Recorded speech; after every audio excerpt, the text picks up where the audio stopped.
Back to the action here on the Hangout. We are projecting out the East reserves. This is not official. This is what's going on in Akil Augustine's mind. This is my picture of what the reserves will look like. Notice there's only one Torontonian on the board. Talking with a lot of people around the league, a lot of people saying it's a very slim possibility that 2 Raptors make it. So now looking at my West projections, I know some people are going to get at me, but this is the list. I got Chris Paul, James Harden, D. Lillard. Those are my favorites right there, and I think someone's going to have an argument with me. I think Kayla's going to want to jump in, but first, let's jump to Sweets, because I know we want to talk snubs. Who's your big snub? Who's the guy never mind the coaches, how do you not have DeMarcus Cousins, Boogie Cousins from the Sacramento Kings on there, a double-double machine? He's like a beast. How do you not have him?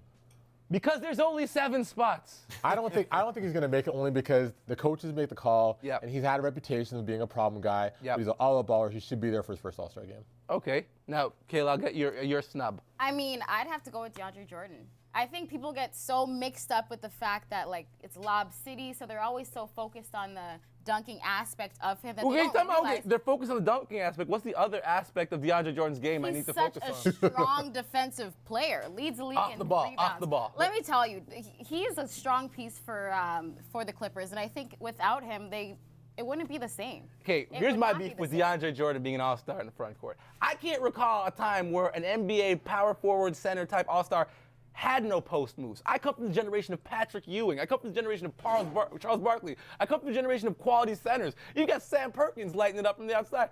DeAndre has no moves. He couldn't work his way out of a phone booth. You know, What? No, he gets it done. Her credit, I mean, he's a great defensive player, but defensive players isn't the place for an All-Star game. All right, Well, Scratch. why not switch it up? It's all about showmanship. Scratch, who's your snub? Who's the guy you think that Gotta should keep be it there? homegrown, and because the Raptors are doing big things this year, I gotta go with Lowry. Small talent pool, so big guy stepping up. I say that's probably one of the best calls. Sweets, we were talking about it. Kyle Lowry may be the best point guard in the Eastern Conference right now. I think this season he is. You think otherwise? You know what? My thing is, with All-Star, it has to start from the beginning. DeMar DeRozan has been kind of like that silent horse for the Raptors, and he's built up. I mean, we've all known that he's been such a strong player for the Raptors. Lowry, we all started taking note after Rudy left. I don't want to start saying you should be on the All-Star team after someone leaves the team. John Wall and Kyrie Irving aren't doing good enough for us to be just handing them All-Star spots at this point in their career. Now, it was a month to remember. I want you guys to check out some of the big performances from this past month. Rudy Gay finally had a big game for Sacramento, trying to, show people back here what's really going on with him. LaMarcus Aldridge, MVP type season. Unfortunately for him, LeBron James and Kevin Durant still draw blood in their veins. And then you got DeMar DeRozan's big 40 points, followed up for the Raptors. Terrence Ross doing the 5-1 matching Vince. Kevin Durant, 46 points. Carmelo Anthony really tore that down with a 62-point performance at MSG, setting the record. So those are some of the top performers, but now I want to get to some of the letdowns and surprises of this year. So Kayla, I'll start with you, because I kind of agree with you on one of your surprises. Let's get into it. Surprise, the Trailblazers. I mean, the start of the season, nobody could tell me that they were picking the Trailblazers to do as good as they've been doing this season. I mean, we said it like Aldridge has been phenomenal for the Trailblazers. Damian Lillard, we're not used to seeing those type of stats, but also at the same time, he is chipping in when he needs to. I think they have a really strong, solid starting 5, and that's the reason why they are where they are. I love that group. I mean, you got to talk about the Lopez, the other Lopez that no one really talks about. Robin has really showed up, and Wes Matthews has been a boon for them on the wing, shooting that ball.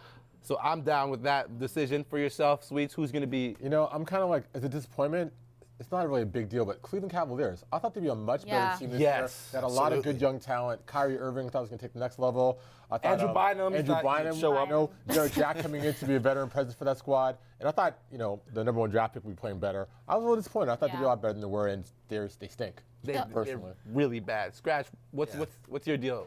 Are you For surprised letdowns? or let down? Which one you want to go with? Truly surprised by the Raptors. Yeah. Because I've seen them since day one.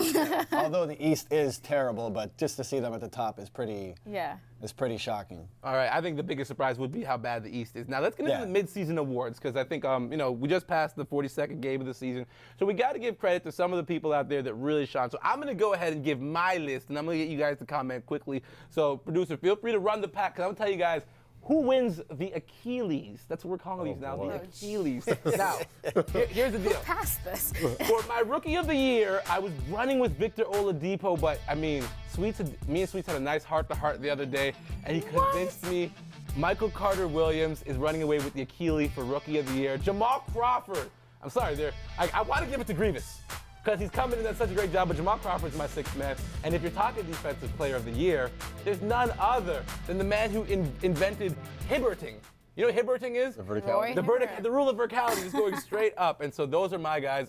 Any disagreements among you guys for the Achilles? I know you guys don't get. I think she does. You guys don't get look votes, on her face. Why not Victor? Victor, well. Yo. So strong defensively, has probably She's the in most. love. This is the first girl I've ever met that's in love with defense. I love defense. Defense wins games, but I mean, he has so much potential in his years to come. But I it's feel like right now, though. It's right now. It's a right now award. And both of them are on losing But teams. they're both on. Yeah, but they're Michael both Carter on numbers are losing much teams. better. But I feel as though he has more value to Orlando. When you have your Kaylee Awards, no problem. Yeah, but these are I the will Achilles. have my Kaylee Awards. These are the and that Achilles. would Or the be- torn Achilles.